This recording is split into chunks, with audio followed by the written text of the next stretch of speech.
When I found out that I was going to be interviewing Drunvalo Melchizedek, I put the word out to see if there was any questions from the community that they wanted answered. I received over 40 questions. So obviously we couldn't answer them all, but I think Drunvalo did a really good job. And as you know, anybody that's ever watched an interview with Drunvalo, the interview takes on a life of its own. So I hope you enjoy this interview with Drunvalo Melchizedek. Actually, I had a lot of questions. What I did was I put out the word in the community. I told them I was going to be interviewing Drunvalo, and I asked if anybody had any questions. That was a mistake. I have a bunch of questions, but since you just did an interview... it wasn't an interview. It was a meeting, but I was on there for an hour and a half, and everything's fine. No problem. Okay, we'll try to stay out of the mind and go into the heart then. Okay. All right. All right, sure. So I first of all, Drunvalo, I know you had to do some juggling to make this possible. I really appreciate your time. Seriously. Oh, no, it's really no problem. I don't mind this at all. I'm glad to help you. Okay. And it's really, don't worry, it's fine. Okay, yeah, this is great for Phil too. You know, he's given some pretty good workshops up here. The community is pretty excited about it. Mm. So I think I'd like to start this out because a lot of people will be watching this, and if they're like me, I'm like you'd call me a reluctant skeptic. And I'd like to start this out by just saying my own experience with you. Okay. And I started watching your videos back in 96 or 7. Remember the old VHS tapes? 96 or so. Oh, yeah, sure. Yeah, it was the first. I got them at the local philosophical library, and it was educational, to say the least. So I was interested at that point, and my wife and I, about 12 years ago, we did your Earth-Sky workshop up in Oregon. And that was an awakening for me. That was at that really cool little place outside of Portland. I was trying to remember. I've been so many places. I can't remember anymore. It's just like it's just a blur. I remember this, and the reason I remember it is because, okay, here's Drunvalo, really nice guy. I've been watching your videos, and it was all good, Yeah. Then you started talking, and it was so difficult for me to wrap my head around what you were saying because it was so out of my reality. But we started doing some healings, where you put somebody on the floor and you get the group. Okay. Right. You went over to my wife because they were having a difficult time with her, and you said, "Oh, I see something." And you got down on your knees beside her and you started pulling energy out of her without touching her. I seen her stomach skin raise up as you were pulling this energy out, and then you grounded it into the floor. And that was the first time I'd ever seen something like that. And it was at that point that I really started listening to you. And I remember you looked over at me because my eyes were like this big around, because there's my wife and her skin coming up and everything. And you looked at me with the most kind, loving, compassionate eyes. And you said, "It's going to be okay. She's going to be okay." And, you patted me on the back, like, "It's okay." So that was really the beginning of paying attention to what you were talking about. I never wanted to do that kind of work. I watched it for years, and I just didn't want to do it because it's kind of intimate, and you're working with energies that are usually not very nice, and it's you got to be very careful. I stopped doing it in about 1997 or 8, somewhere around in there, and I stopped for about a year, and I could see the difference. I could record the difference, and how because I would do that to clear certain chakras in the body, and by doing that, the people were able to understand what I was going to say so much better. Right. And so finally, I saw that of a year. I saw it just didn't work, and then at the end of the year, I was in Germany with 156 people, and I decided at the last minute, I'm going to do this again. I want to see what happens. And it jumped the amount of people dramatically. There was only 6 people in that workshop that didn't understand what I was teaching at that point. And so I've done it ever since. I don't have a choice. Right. In order to be of service to the people, I have to do this. So, like I was listening to one of your videos a while back in 2008. You said some of the indigenous people were telling you things that you couldn't say anything just then. Can you tell a little more about what the indigenous people on this planet is saying about the transformation that we're going through?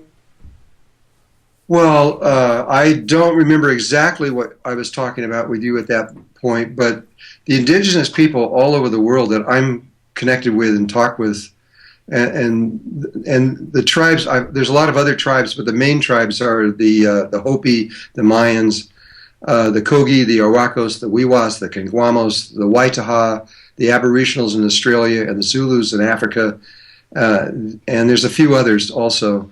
These people are almost all in pretty much perfect agreement what they have to say, and specifically from the Mayan culture. Everything we've heard about the Mayan prophecy has been the negative side of this really bad things happening, and basically what they're talking about there is the end of the male cycle, which ended on December 21st, 2012, and then on December 22nd, 2012, that was a brand new cycle. It was a female cycle, and so the old male cycle, they believe, is going to completely dissolve. They said there won't be anything left at all. It'll be gone. And so that's what we're living through right now. That's the financial systems, all of our structures, the way we built everything. And I mean, this is, if that actually happens, that would be pretty dramatic in our world. And they don't really believe that at this point, the Mayan prophecy has not begun yet.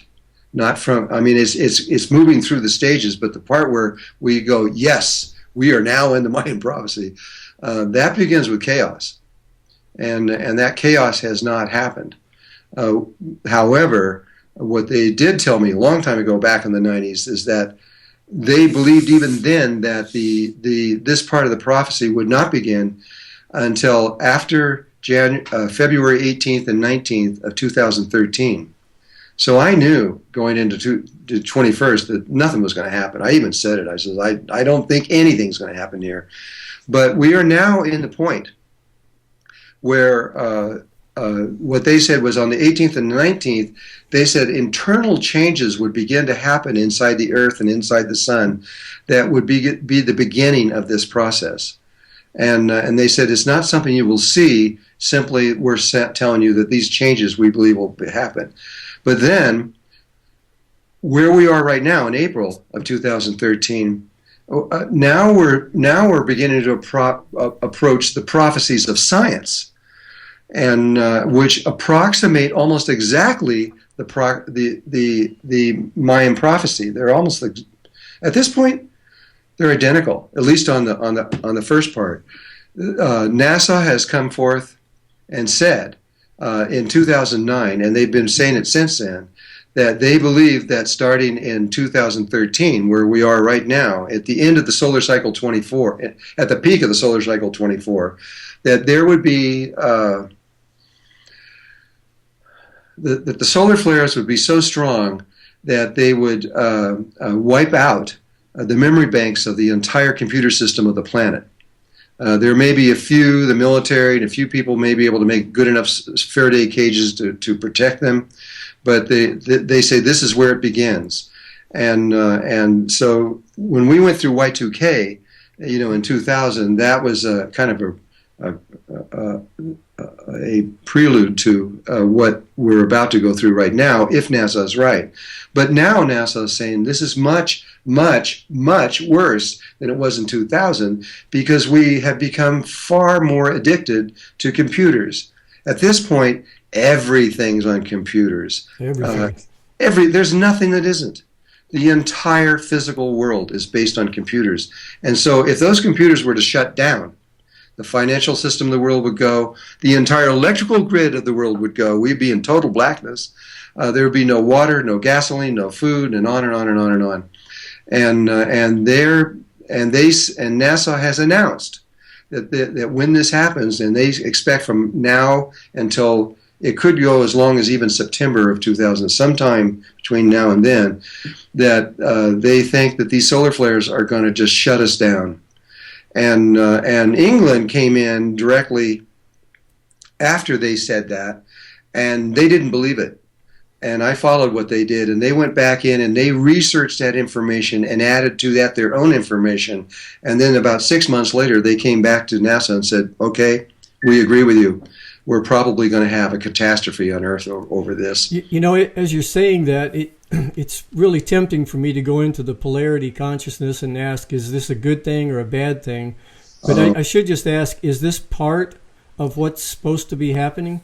Yes. There's a whole series of events that nobody wants to hear.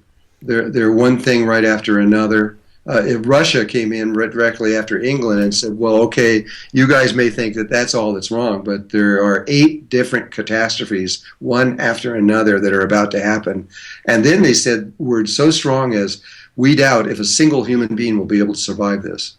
We're so integrated with all of our systems, our communication, technology, financial, global, everything is. And I think that's the thing that people don't get. I've heard people say, oh, we've been through depressions before. But we had, at that time, we had small farms. We didn't ship our food across the planet. We weren't globally connected with our fiat money systems. Yeah. And every fiat money system that's ever been in history has collapsed. Yeah. And the big difference now is we're on a global scale. Yeah, the financial system is one system for the Earth. Even major cities, if they were to stop, like if Los Angeles, I read a whole report on this, if Los Angeles were just to stop paying their bills, the banking system stopped paying their bills for just 30 days, the entire world system would collapse. Yeah, it's really, really delicate. Yeah, I know. Well, that was the first one that they talked about, but then the second one is bigger and much bigger. It might not seem like it, but it is, and that's what's going on with the magnetic field of the Earth. And the magnetic field, which is tied to what's going on in the sun and the solar cycles and the solar flares, which are also magnetic in nature, that is now that, and we have researched this tremendously. And I can give you some really good resources to check out on what I'm about to say. Okay. But the first one is with NOVA on November 2003. Read what the geophysicists of the world, several, 7, 8 of them from universities around the world were saying. And they, at that time, said this, and remember that's 10 years ago, said that they believe the North Pole and the South Pole magnetic poles of the Earth are going to reverse themselves, and they have really good reason. I've seen this data. They released a lot of it in there, and when you see that data, you realize that they're not kidding around. We are at a part in the cycle of the magnetic fields that is just we've never experienced anything like this on Earth. I was talking to actually I did an issue about the chemtrails. Yeah. And it was about the geoengineering and everything. So that put me in touch with the scientists. And they said a good way to look at what's going on with the magnetic poles is right now it's shifting about 40 miles a year. That's right. But they said get a magnet and hold a compass to it and slowly turn the compass and change the magnet. And you'll see the needle go like this until finally it jumps. And they're thinking that we're going to keep shifting like this, and it's going to be a sudden shift of magnetic poles. Yes, but they don't actually know. But if you look at that video I just showed, it's called Magnetic Storm. Okay, is the name of it, and they show that the lines come out of the South Pole, go around, and go in the North Pole. There's a debate on that. Some people feel it actually goes in the equator and does this thing, but it's almost like a torus, right? It is a torus. So it goes in. It goes in at the north and out at the south. Well, what's happening is there's holes forming all over the South Pole, and the lines are going out of the South Pole, then wrapping back around and going right back in. And now, what they show in 10 years ago, that there's an area about the size of Australia that is the North Pole at the South Pole. And it's getting bigger and bigger and bigger. And that was 10 years ago. And at that time, they announced, they said, well, we don't know when this is going to happen, but we all kind of agree that it'll probably happen before the end of this century. Okay, then they came on, and I think, and we're getting this data right now. I don't have it, but I will have it probably in another week or so. In about 2008, these same geophysicists came onto the internet.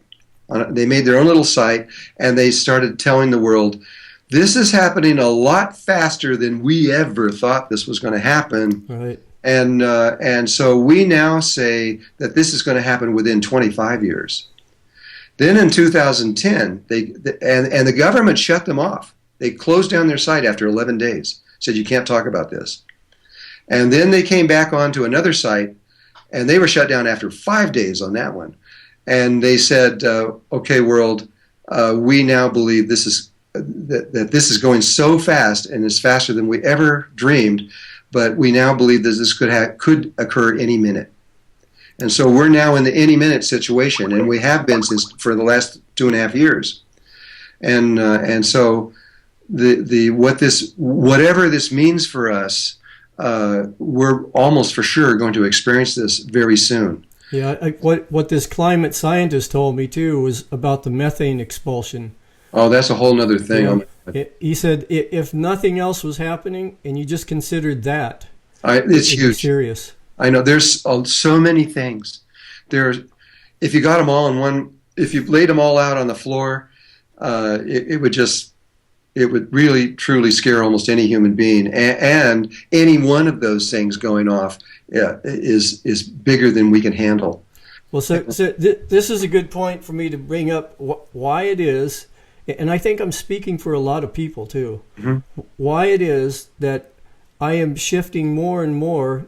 They say only drowning sailors can see God, and in a sense, I can understand that because I've always been a fix-it kind of a person. If we broke it, we can fix it. But yeah. I think our environment, our civilization as a whole is so complex and delicate that it's destined to collapse. And the only way I see out of this is with a conscious transformation. That's absolutely right.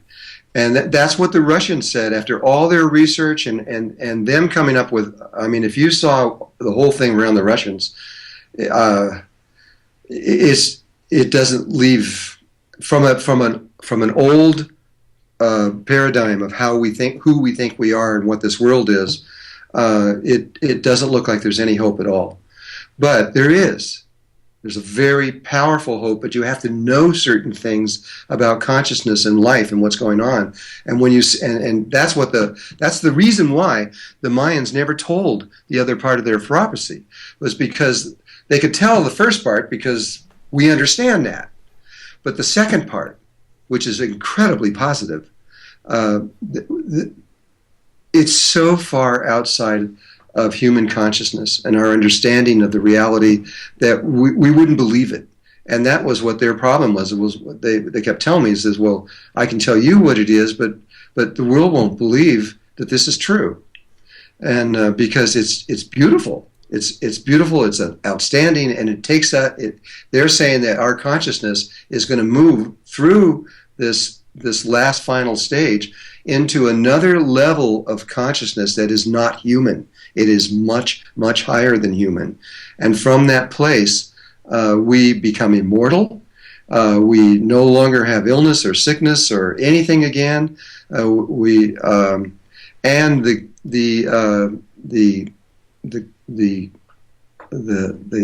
do you not? I can't think of the word. but we've been quarantined. That's it. We've been quarantined to Earth for a long time now, and they say that quarantine is lifted. And that we can actually be anywhere in the universe anytime we want, not just anywhere. And so these kinds of statements they were afraid to make. because they said this is just too much for the world to understand. Does this bring in, I remember years ago you told my wife and I that when you look up at the sky, it's a holographic projection. Yes. And we've always, every walk we take, we always think about that. And it's strange that something so odd that you would say so many years ago is the very thing that some of the most intelligent scientists on the planet now are saying is the best possible theory, underlying string theory, M theory, all these other, it's the only thing that makes the math make sense, is that this is a holographic projection, and it sort of matches the sphere that you talk about being around us, and we're projecting in our own spheres. NASA has proven this.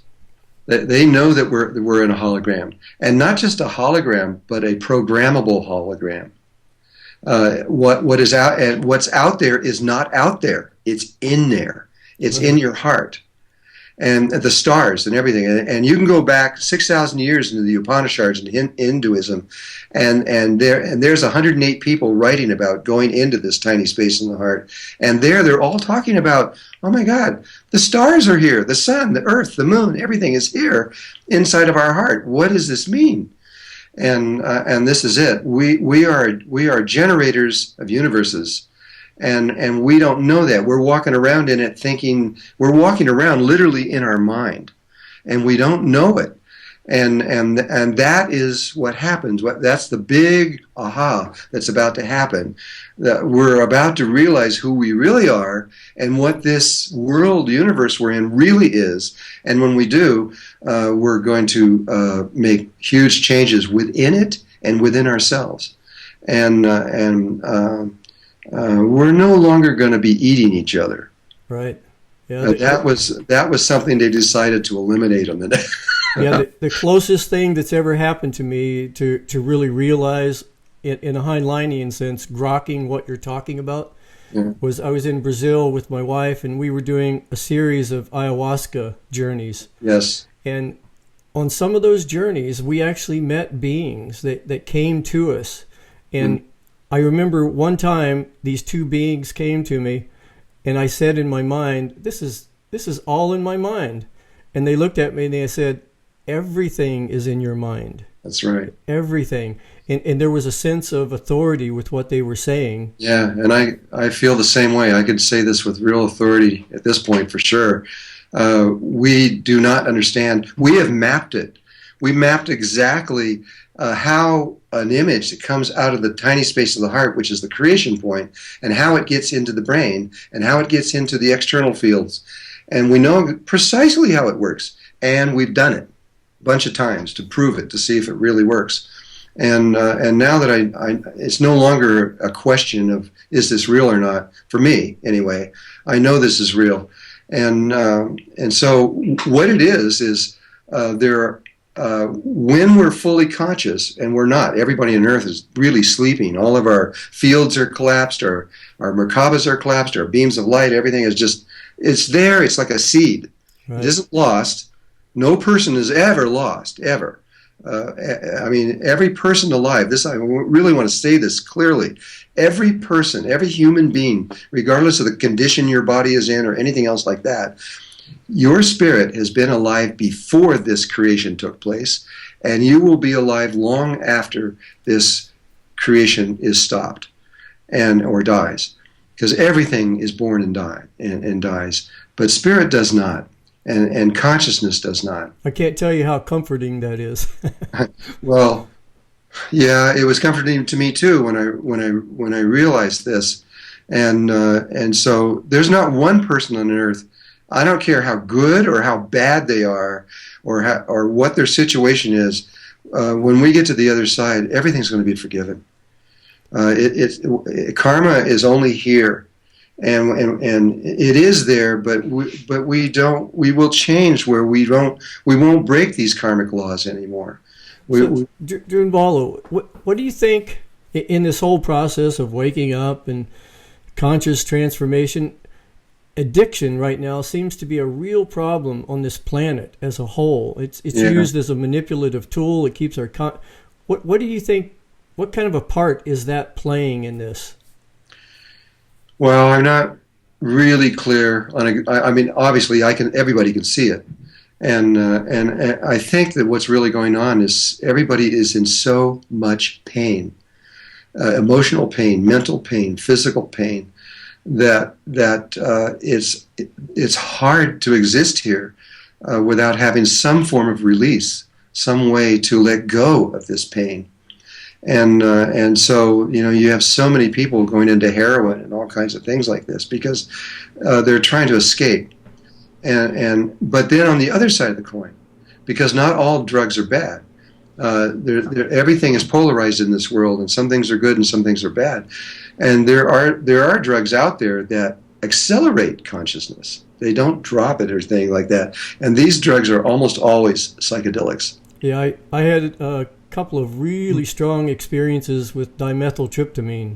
Yeah, I've never had this, but it's a strange one because when you do it, you're not high. You're just in an alternate reality. Yeah, the way you are. Science has now done their homework on DMT, and the reality that you step into is identical with everyone that steps into it. Yep. Yeah, the beings, even some of the names of the beings that are there. It's just another world, and from my point of view, there are trillions of these, not just a few more. There's trillions and trillions of them, and they look as infinite as this, as a world we're in now with the stars and planets. They seem self-contained in themselves, but really they're just a different wavelength within us. Okay, talking about other worlds. So, I heard you talking once about the plasma ships, plasma beings, and you took 99 people. Yeah. Have you had any more experiences with that, or I've taken 500 people there now, and honestly, it is the most fun thing I've ever done. I love these people. I love who they are. They have inspired me so much, and they have taught me things that all my other teachers didn't ever say or ever talk about. And they're open. Right now, these 500 people I trained, when I brought them down there, they told those people, now that you know how to get here, you can go back home wherever you are in the world, because my workshops are about 80% from other countries. You can go back wherever you came from and bring other people here. It's okay. We want you to, and it's completely safe. They're not ETs. They're not external to the world. They are part of Mother Earth, and they used to live on the surface of the Earth just like we did. In fact, there's a discussion I can give you right now that is one of the deepest discussions I've had with ET races before, and so frank and upfront. But what happened was when I went down there for the first time, I had been seeing videos of them and footage of them, and I'd talked to many of my friends in Mexico that had seen them directly. And I also spent time with Carlos Diaz, who spent over, at this point, 22 years with them. And so when the first time I went down there, I took 99 people with me, like you said, and they limited the number of people that they would communicate with at one time to 100. And they told me this before. They didn't want to bring thousands of people down. They wanted to leave. And when I got down there, I didn't know what to expect. I was just following I was in like a tractor beam. They were pulling me down into the earth. I went 260 miles into the earth. I was under Telluride, where they have a little city. You call it a city, but really it's a huge geode that's about a mile across. You know, geodes are usually round, right? Crystals inside of them. Well, the weight, the gravitational pull and everything had flattened them out, and they looked round and kind of like a flying saucer. And they were still hollow in the middle and still crystals, except the crystals were about 3 to 4 feet long, and they were pure quartz crystals. And so these guys were all following me, and I was leading them down here. And when I got within less than a mile of this thing, I could see it because the earth is filled with light. It's brilliant down in there, but this is even more brilliant. and so you could see it within the light field. You could see still this. And when we got close to them, they sent 100 people up to us, and these were in their lava bodies, I call them. They look like they're made out of lava, and they all came, and they sent, one of them came right up to each single person, came right up to us, and then in about 1 second turned into a human being, and then spoke to each one of us in our native language, whatever it was. And I found out later they know all languages in the universe. It doesn't matter who you are or where you're from. They know the language intimately, and they can talk. So are we talking about like a real place, or are we talking about a micro? This is a real third-dimensional place. Is it microscopically smaller though, or? No. This is about a mile across. Mile across. I'll tell you their story if you want to hear it. I mean, absolutely. This is really pertinent to the world right now. First of all, they're about 1.5 million years old. And that's not that old. The dolphins are 55 million years old. Here's the story they told me, and they're telling me this directly. I mean, I'm sitting here facing them and talking to them. And they said, we're about 1.5 million years old, and we used to be on the surface of the earth just like you. And we were in a physical form. It wasn't human. It was another form. But we had a very similar consciousness and view of the reality. It was a polarity consciousness. We developed electronics, electromagnetic fields. We created a science real similar to yours. Everything kind of had different appearance and feel, but it was very similar. And we started killing the earth also, just like you are doing right now. And the earth was dying fast, and we were concerned because we couldn't seem to stop what we're doing, and yet just like we can't seem to stop what we're doing, but we knew it was going to kill us, and they did too. And they said right at the moment when they were really scared, this physical spaceship came out of the sky, metal and round, the traditional one that we're used to, and it landed in one of their a prominent area where they were living. And these beings came out and spoke in their language, and they were only there for 30 minutes.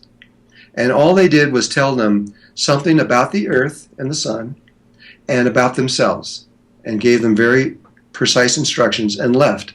They said they've never seen them since. But because of the dramatic way that they were given this information, they took it very, very seriously, and they began to study it and see if they could do it. And they said it took them over 100 years, a little more than 100 years, and they finally did it. And when they did, their bodies became pure light. They could literally walk through each other. And then they said they started going through so many changes because they said, for us, we think in terms of like 100 years, because we live about 100 years, so we build houses to last about 100 years, or we think in that period of time. And and then even the Native Americans who used to think in 7 generations, okay, that's 700 years, whatever it is, but that's still not very long.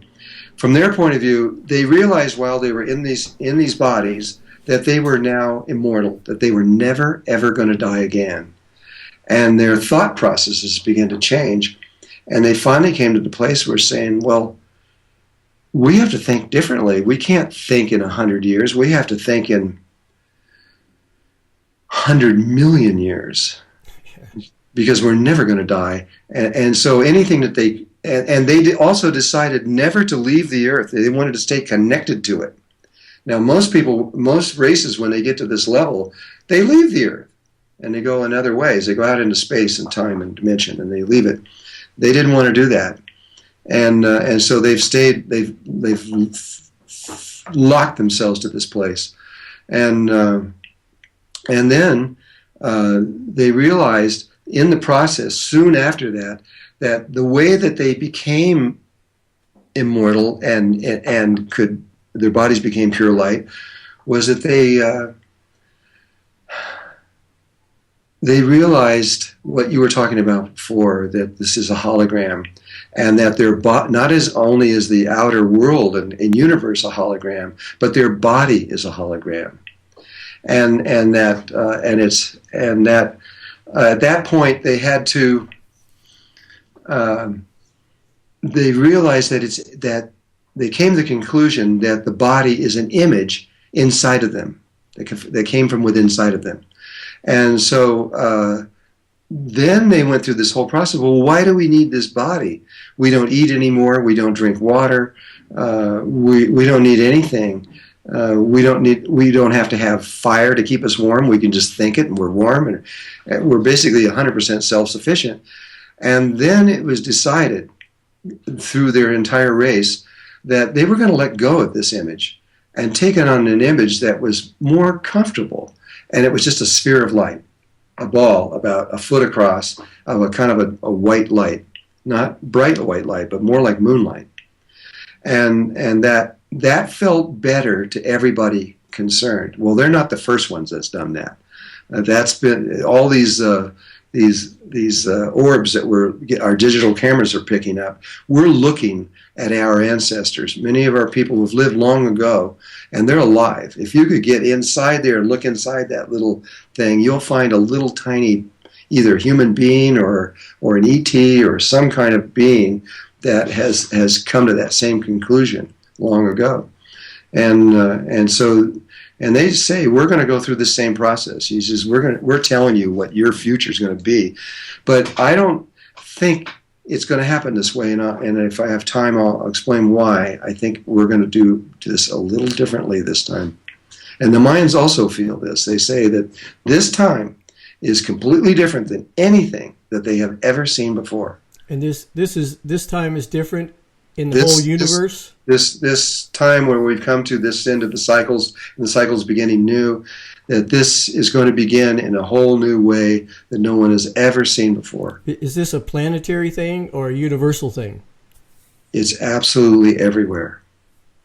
It's no life form, not any bug or so it's like the universal mind of God, for lack of better words, is making its mind. It is about to make a complete recall of the universe and do something different. So it's accelerating the normal evolution. Well, that isn't what caused it. We know what caused the acceleration of our evolution. We are evolving at this moment faster than anything that anybody has ever seen before. I mean, we're 100 years ago, if you just went back into 1890 or somewhere in there, the idea of going to the moon was inconceivable. Right. And all these things that we're doing right now were inconceivable. We couldn't even imagine those kinds of things. And in a really short period of time, just a little more than 110, 20 years or so, we have evolved to a level where we're talking about things right now that these discussions would never have taken place 120 years ago. Well, like Johannes Kepler's mother wrote a book about going to the moon. They put her in prison for 6 years. Really? Because they said that only way she could get even a thought like that would be from the devil. Well, of course. That's the only way. I mean, we're in polarity, and that's the only way they can answer these kinds of things. But we are now sitting right now. We are ready to go. It could happen any minute, and the minds are clear on this. Every single thing has been fulfilled. The only thing we're waiting for is Mother Earth, and she is the one that will make the decision. It comes from the female, not from the male, and the female will decide when these kinds of things begin. And so we're just waiting on her. You know what has really helped me, Drunvalo, is about 5 or 6 years ago, I started really taking a look at some heavy indoctrination that I'd been subjected to as a child, religious and everything. I grew up in the South, the Bible Belt, a lot of racism. So I started consciously dismantling my belief systems using pure logic and rationality. I mean, I've never seen a virgin give birth. I've never seen Muhammad come down out of the sky on a horse with wings. Just using logic to dismantle that. And as I did that, I realized that they were filters. I was filtering out so much information. I ended up writing a book on it. The whole thing was a process of the less I could have a belief system filtering out my world, the more clear it started getting. And there was a point where it was a little scary because I was dependent, and I didn't realize it. I was dependent on these antiquated and even dangerous, outdated belief systems for like a backup support. And when I removed those, I had no place to fall, but it allowed me to go forward in my life and in my consciousness in a way that I could have never done that if I hadn't of dismantled those belief systems. So it gets me to a question about the Vatican. How does the Vatican play into all this? Now that they've put a telescope down at the South Pole, they have their one in Arizona, they have all of this interest in space right now. How do you think? Well, that was Pope Paul, and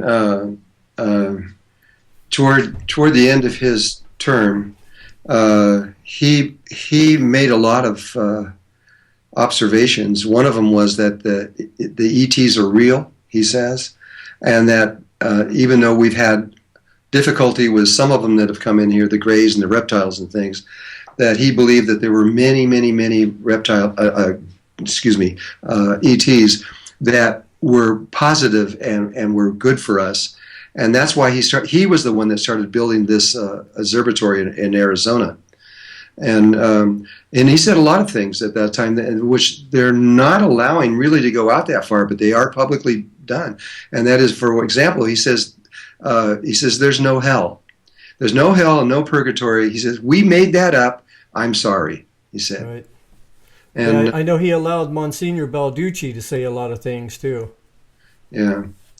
Well, it was really good. It was great for me to see that the truth was beginning to come out. But the Vatican plays a huge role in a lot of things. I mean, they're stronger than any government in the world right now. Yeah.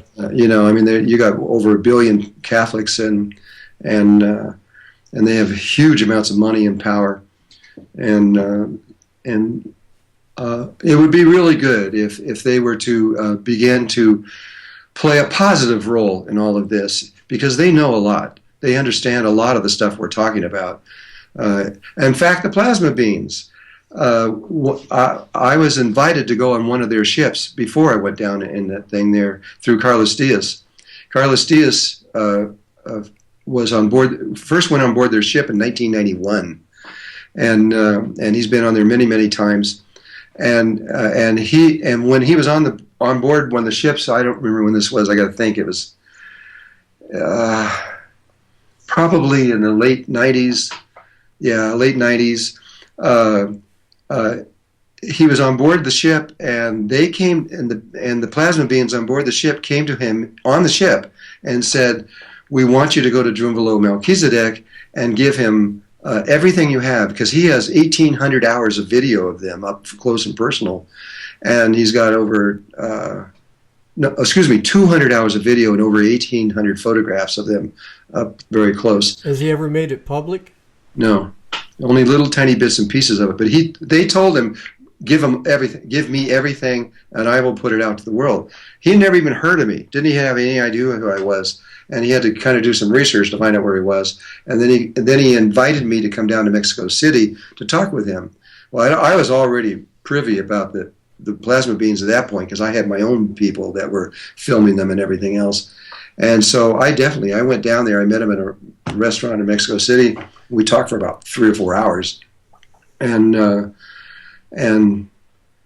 don't know where I was going with that. So do you have plans to make any of these videos public? I've tried to get him to do this, and what happened? Oh, this is where it was leading into. When I was down there, let me just lead this part to come back to the Pope. When I was there, he told me stories about them and things about them, and then he says, the beings have told me to give you everything, which I'm setting up, and I'm going to give you everything. But they also told me that you can go on board one of their ships if you want to. I just closed my eyes and asked the angels, can I do this? And they said, yes, no problem. And I said, okay, yeah, what do we do? And he says, well, they'll give me an exact time and to the minute, a day and time and location. And all you have to be there is just be there.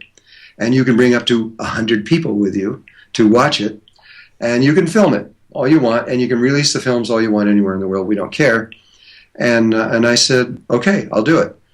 And so he came back a little later and told me exactly when and where and all this other stuff. Meantime, I went to Hollywood because I was friends with certain people there, like Marty Hornstein, who did the Star Trek movies, and got connection through to some of them. And that was the filming crew I was bringing down there, was the one that had been filming them. They were excited. And it seemed like the right thing to do. Right. Absolutely.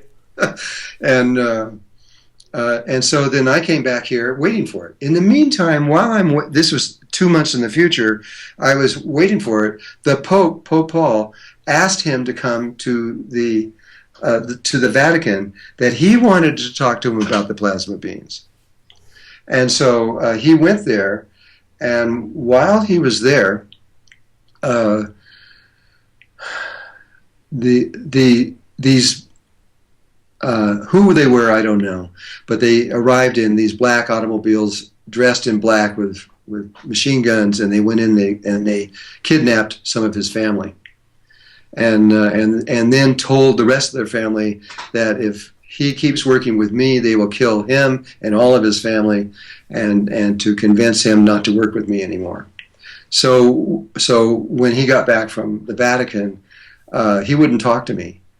He wouldn't answer any of my phone calls or anything at all. And then it took about 6 months, and he sent an individual up here, a Mexican individual up here to talk to me and explain that what had happened, that his family had been kidnapped, and he was afraid to continue working with me.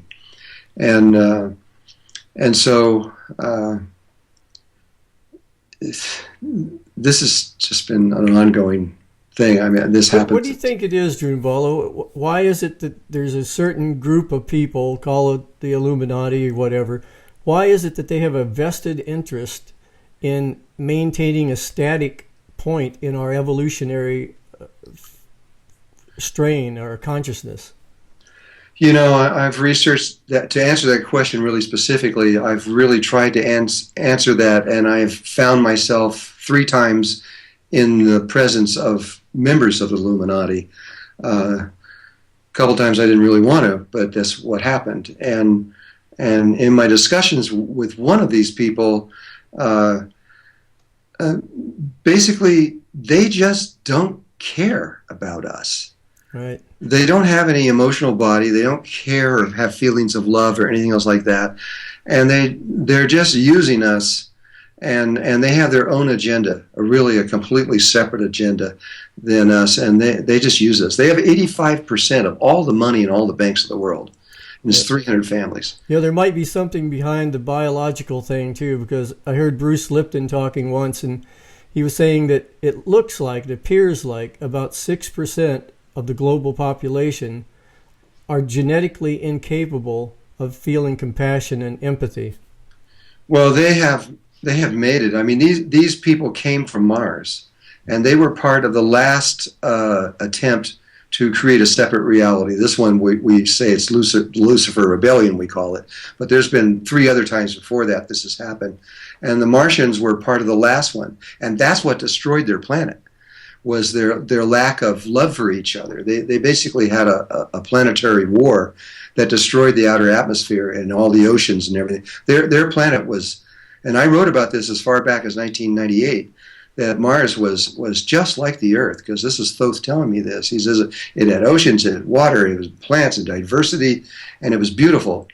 And they just killed that place. And they were just one of about 80,000 other planets that died because of that, because of trying to separate out the emotional body, the female side, and just heading on with the male side. Yeah. And so they trying to escape their problem that they had there. That's when they came to the Earth, and they came in from a long time ago. Did they come here in their macabre? They came here in actually spaceships, Yeah. based on Merkaba science, and Mars was destroyed a little less than 1 million years ago, and they came forward into the future and arrived on Earth. I'm guessing roughly 65, 70,000 years ago, and they've been and they did it illegally. When you do something like that, you have to get permission from galactic. There's a particular area of the galactic center that you have to have permission to do these kinds of things, because it's illegal to do that. And they came in without any permission. They arrived at the same time that the Jews arrived here, who were also not human. They were from another area, and they were coming from the future, not from the past, but not very far in the future, only about 800 years. We talked about that in the book, saying with about 2 sentences, just saying that the Jews came in here with permission, and what had happened is they had misunderstood one tiny little piece of spiritual information as they were developing on a different planet, and now 800 years into the future, when they were ready to expand and become everything. They couldn't do it because of this lack of understanding, and they got permission to come here and redo it all over again. And I said it was like a 5th grader doing the 5th grade again, and that's what they were doing. But so the Martians and the Jews hate each other, because both of those are advanced races, and the Martians could have just taken us over easily, except that the Jews stopped it because they knew what they could see what they were doing, and so there's been this low grade and sometimes not so low grade war going on between those two consciousness for a long time. That explains a whole lot. Actually, I've never thought about that before. Yeah, well, I mean, they know this, but they won't tell you this, but they do know the situation. I mean, even the Torah. The Torah was sent back with the group that came from the future back here was sent with a book, the Torah, and they didn't. Where they were 800 years in the future, they didn't need the Torah. They wrote that book for them coming here, linking in the past, but they brought it in at 65 or 70,000 years ago when they linked in with us, and they were told don't change one letter in that book because it's a computer program and you can't do that. Right. And which we understand now. We wouldn't even be able to understand that, 30 years ago. That wouldn't even make sense. And but they did change it. They changed it dramatically, and so dramatically over time that it was worthless. And so it was given back to them in, I think it was 1250 BC or whenever it was, when Moses supposedly was given that, but he was also given this other book, which was supposedly from God, but from what we know, that wasn't from God. It was from them in the future, and to this date they have not changed a letter. The book is absolutely flawless, and what it was is in that book is an Akashic record of everything from the beginning of creation until about 800 years in the future. And so they knew that in there were 19 locations that they had to make changes for themselves on this other planetary thing in the future to be able to make the change that would allow them to continue to grow.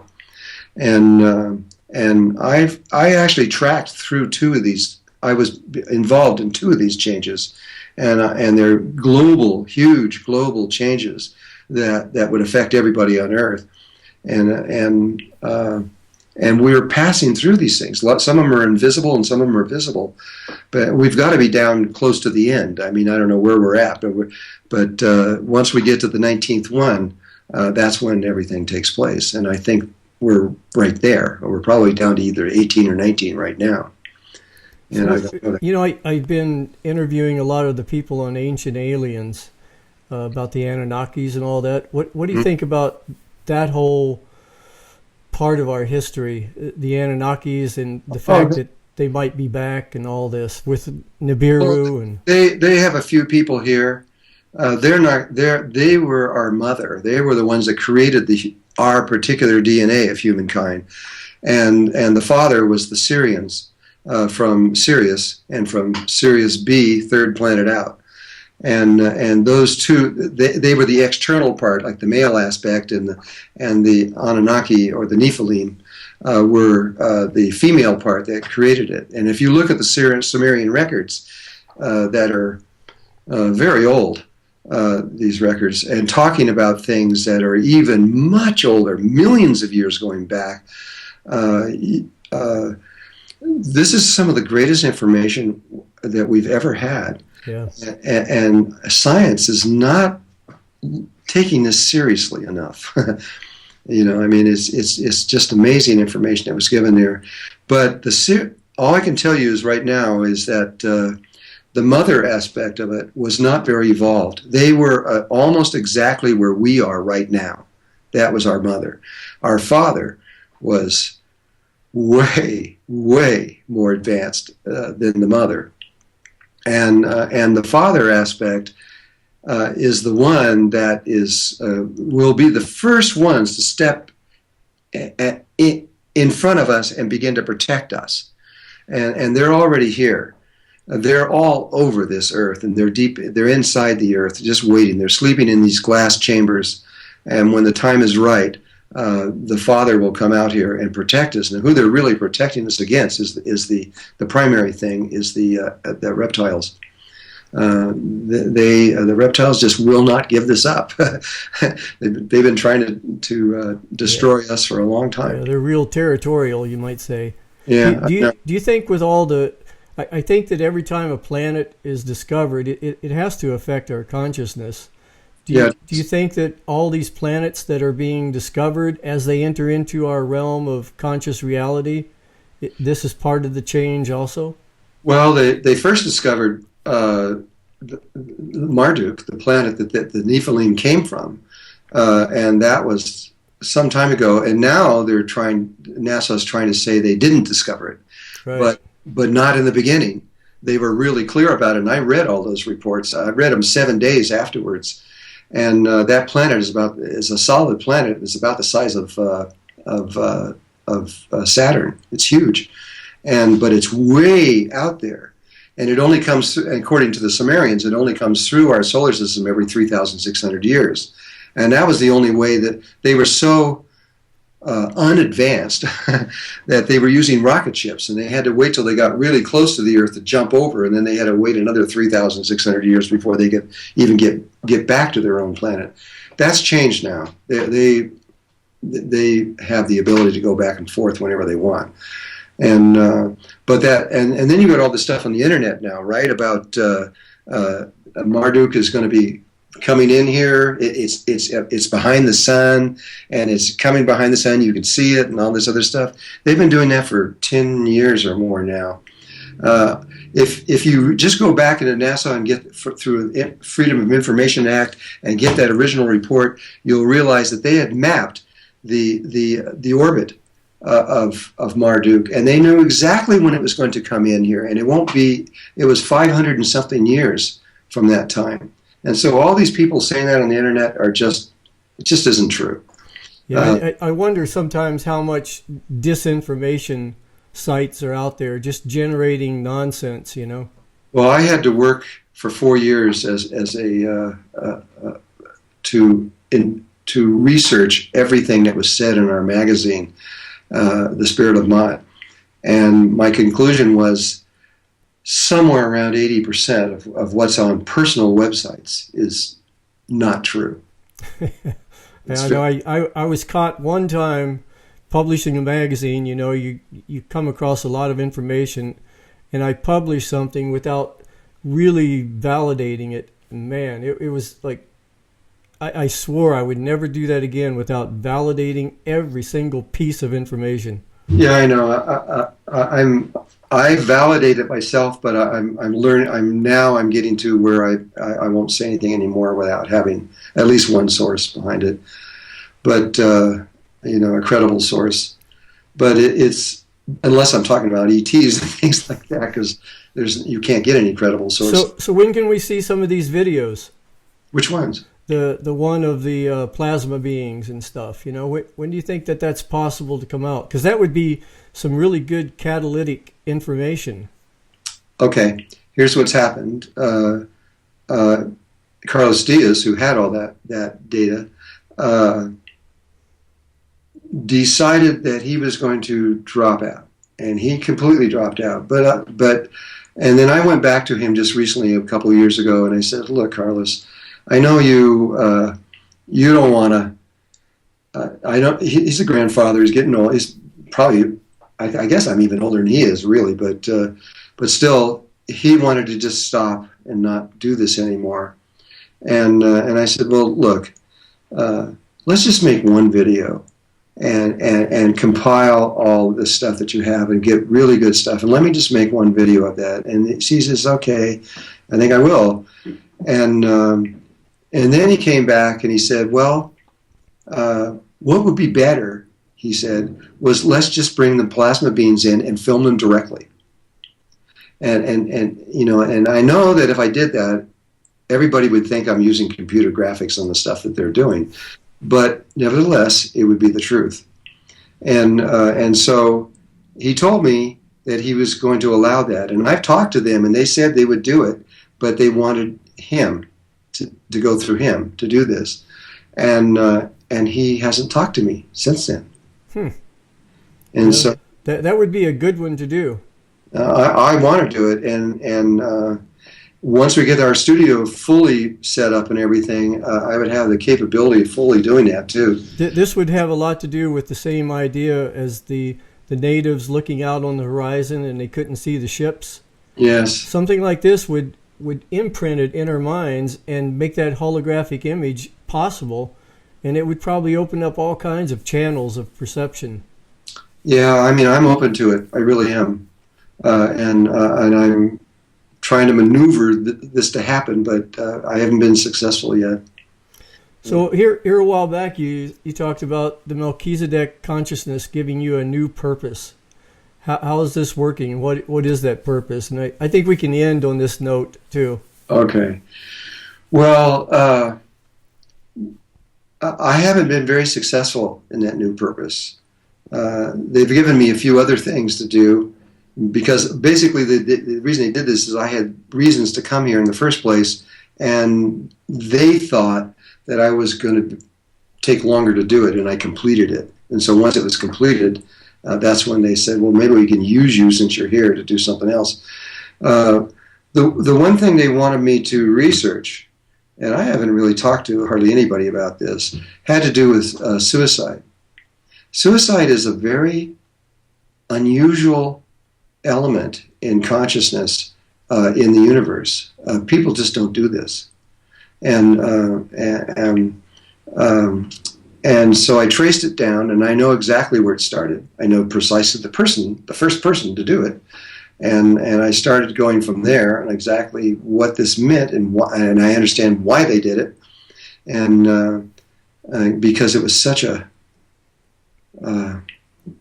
he felt like he really let down all of his ancestors from the beginning, and he felt he felt he had just really done something very wrong, very bad, and but before that time, no one had ever, for billions of years, no one had ever committed suicide before, and so I'm still researching this. Yeah, it's a complex. Well, look what it's. Intriguing kind of a question. Why do you look what it's come to here? Suicide bombing. People using themselves as bombs. And children just. And children.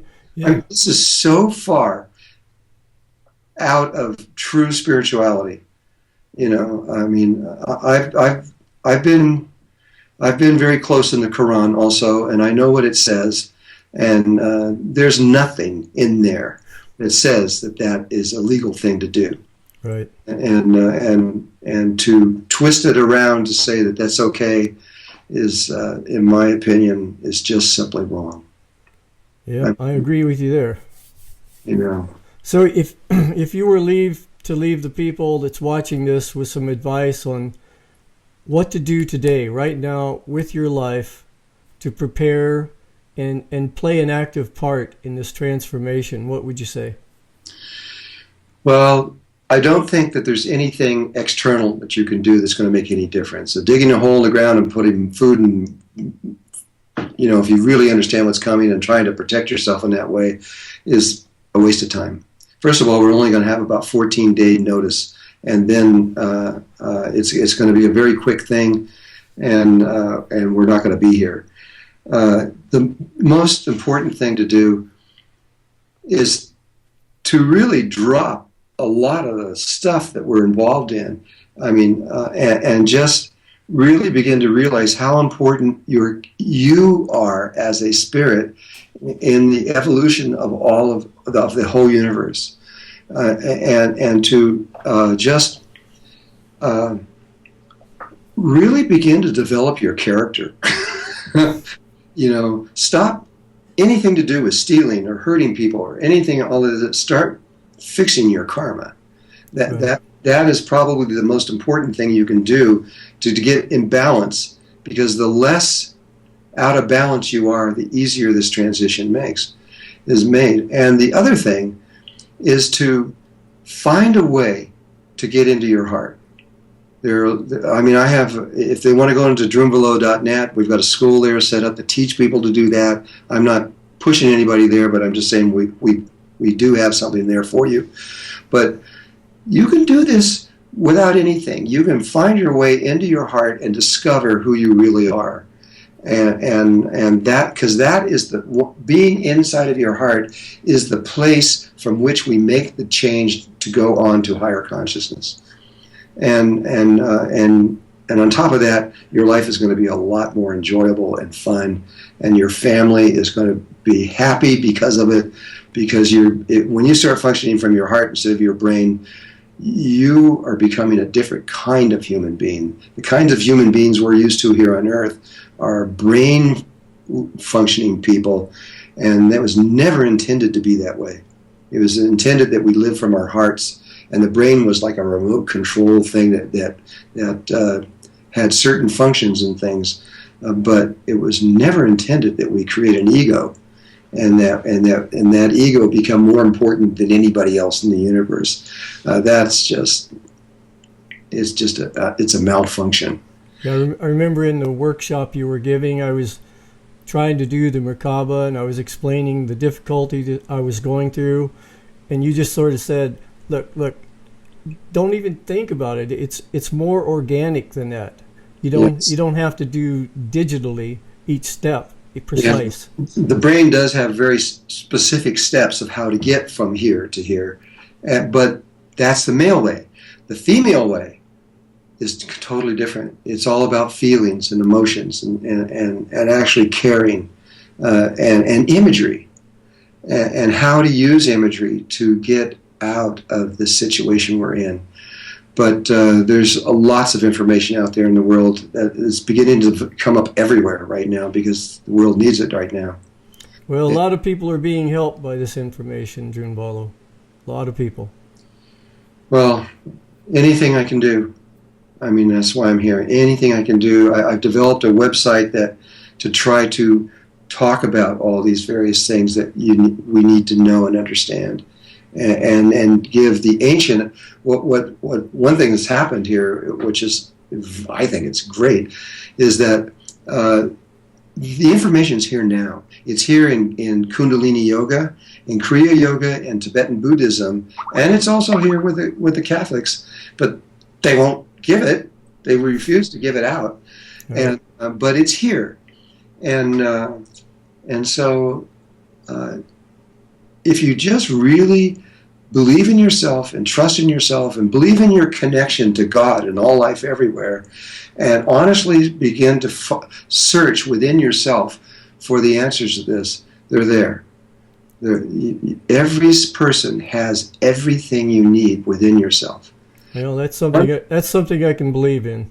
There is one point that's very, very important in all of this, and that is that when you make the transition from this world to the next, you must bring your body with you. Your body has to come with you. If you leave it here and go on, then you have to come back and get another body and try it again. You have to intend with your intention. That's all it takes, is your intention to bring your body with you. Because when you get to the fourth dimension of the earth, your body is a baby. It's a baby there, and it begins to grow and change, and you become very tall. Males become 14, 16 feet high, and females about 10 to 12 feet high. You get this huge brain from which you get to understand the reality in a way you can't even begin to understand it now. But you can't do that if you didn't bring your body with you. And it's at that point you can leave your body from the fourth dimension on, or that is the stepping stone out. From there, you still have parents. There's still polarity, but it's very weak. Here we're almost pure mass, and there and pure mass and very little energy. But over there we're almost pure energy and very little mass. But from it's the way nature has worked it out. Once we get into that place and in that body, we understand. We understand what to do. We always are in life has figured everything out all the way up everywhere. And so we're never alone. It feels like it here now because we've broken the laws, and we've in Atlantis we lost control because we did things we were not supposed to do. But life heals it all. It's all going to be healed. We're all going to be fine through this whole thing. We really will be, and it's going to feel so much easier and better once we get to the fourth dimension of the earth, because it's completely prepared. I mean, everything is prepared. The Ascended Masters they actually started working this out before humankind was even created, about 20 years before, and that's when the Great White Brotherhood came in and developed the 72 orders of the Great White Brotherhood, all having different levels of this, preparing us for that. And you're part of the first one and the last Brotherhood. Yes, I'm part of Alpha and Omega Order of Melchizedek, and I'm also part of the Brotherhood of the Seven Rays. The Brotherhood of the Seven Rays now, which is physically connected to the Earth in Bolivia, in South America, they are fully prepared for all 7 billion people to come through their order one at a time, and to take that person who's going to be in total confusion about what's happening, and to be able very quickly to let them understand that everything is fine, and let them actually understand what's happening to them, so that they can then go on, and they've told me it's perfect, nothing to do, and a person is capable of leaving right now. They could leave right now if they knew exactly what to do. Everything is in place. So even though it may look like the world is in total chaos and crazy and trying to kill each other and everything else, underneath it all, there is this great beauty, this just unbelievable beauty of synchronicity of how the entire universe is organized and how it helps each other, how these massive consciousness levels are focusing right here on Earth and taking care of us. They know we're going to go through a really difficult moment, but they also believe that every single person on Earth will be fine through this. It's all in place. The grids are finished all around the world so that we can move into the higher consciousness. Everything is done. There's literally nothing to do except wait. Yeah, I think as we look at the world, and we do see a lot of chaos and breakdown, it brings to mind something. Bruce Lipton, he's a microbiologist. He told me. I know Bruce. Yeah, he was telling me, he says, there's something you need to know about the process of a caterpillar becoming a butterfly. Because we use this metaphor a lot for transformation. It's going to happen to us. Yeah. But he says what we don't pay attention to is the cocoon part. As the caterpillar almost completely destroys its world by eating up everything, and if it kept on like that, it would destroy the whole planet if there was enough of them. But Right. for some unknown reason, it finds a place to hang upside down and spin a cocoon. And he says within that cocoon, if you bust it open at a certain point, it looks like complete chaos, just cellular breakdown. And that's the chaos that we see in our system today. It's starting to break down. He says, but we know now that if you take all those cells out, he says we even call them imaginative cells. There are specific cells in that chaos of cells, and their job is to receive incoming frequencies from another source, and around those imaginative cells, they start developing into the butterfly. And I think in our world, what the imaginative cells are people like yourself and visionaries, but people that's picking up not the chaos, even though we live in the chaos, but you're picking up from another source, and people are congregating around the visionaries of this world and holding on to this vision to create the butterfly civilization that we're soon to become, I believe. Yeah, we're going to be a brand new, whole new humanity. There's only one reality, but how we're interpreting it now is through polarity.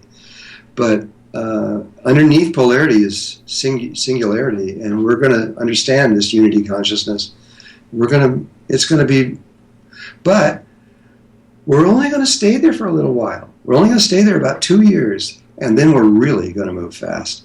We're going to start changing through. Melchizedek has mapped a little over 100,000 different primary ways of interpreting the one reality. Each one has a different Merkaba and different mathematics, different things. And then underneath each one of those are zillions of other derivatives and possibilities. And we're going to go through them all. Yep. Very fast. Nobody's ever seen this happen before. I haven't ever seen this happen before. I'm so excited I can hardly stand it. So we're actually headed back to the place where you came from, right? Yes, and if you just let go of fear, if you just throw it away, just let it go. Just believe in yourself for once, and just get into it, and just be like a little child. Just innocent, and just watch what's going on. You're going to be amazed at life, at how perfect life is. It's flawless. It doesn't look like it because we're functioning from the Fibonacci sequence, but life is really flawless. It's amazing, really. Well, I think that's a good place to end our interview, Drunvalo. Yeah. Thank you. Yeah, thank you, and thank your audience for watching this. I really appreciate you being here. Thank you. Okay. Bye-bye.